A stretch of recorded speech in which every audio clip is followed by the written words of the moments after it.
plus fort, tu mets le micro, voilà, colle le micro sur le menton. Voilà, je m'appelle Bernadette Quinet, je suis pensionnée, j'ai été travailleuse sociale en chef au CPS avant.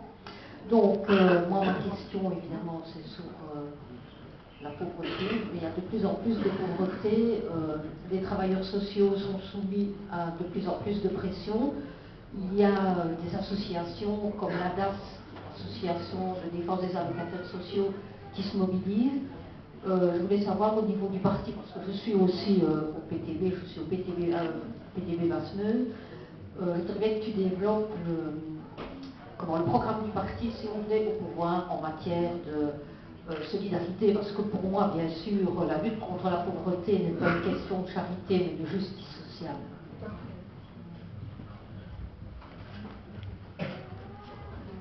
Merci, Bernadette. Bonjour Raoul, Jean-Marie Rampel de la section Grasse-Sologne. J'ai lu cette semaine qu'un Frabel avait été débouté devant les organisations syndicales parce qu'il bloquait les voies de chemin de fer. Bravo aux syndicats et merci aux juges. Maintenant, concernant les chauffeurs routiers, quand ils vont bloquer les routes, on leur reprend leur permis de conduire, on les verbalise dès qu'ils ralentissent un petit peu pour faire une opération escargot.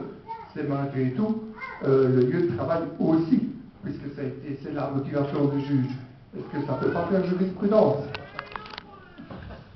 Merci. Merci Jean-Marie. Alors, une autre question? Une dame? Oui, désolé. C'est Christian, là, après, pas de problème. J'avais une question de Cédric aussi tout à l'heure que j'ai vue. Donc voilà, mais priorité au dernier évidemment, tant que parti de gauche, on promeut l'égalité entre hommes et femmes. Ici, madame, vous avez levé la main, c'est ça? Ouais. On vous passe le micro, hein?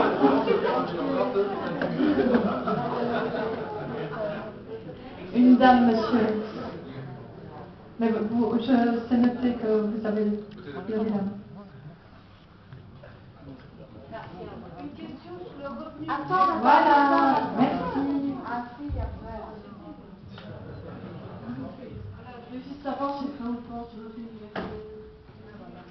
Merci.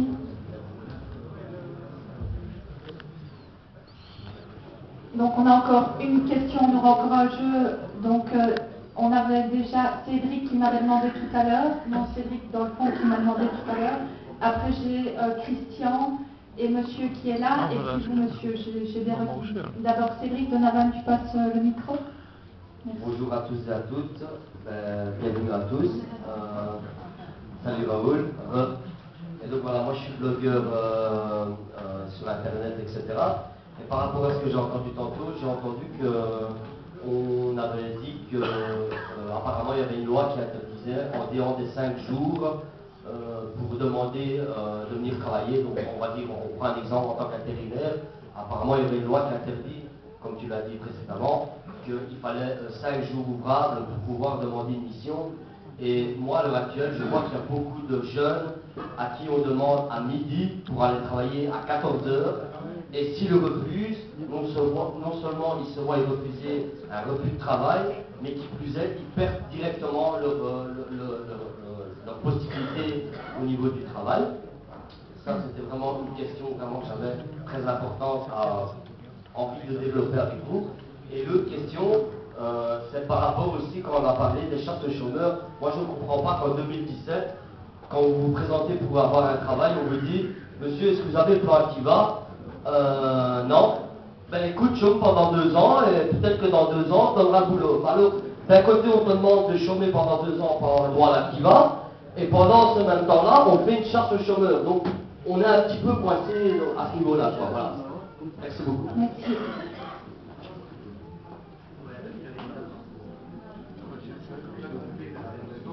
Oui, oui, donc ici c'est 4. C'est 4 questions. David.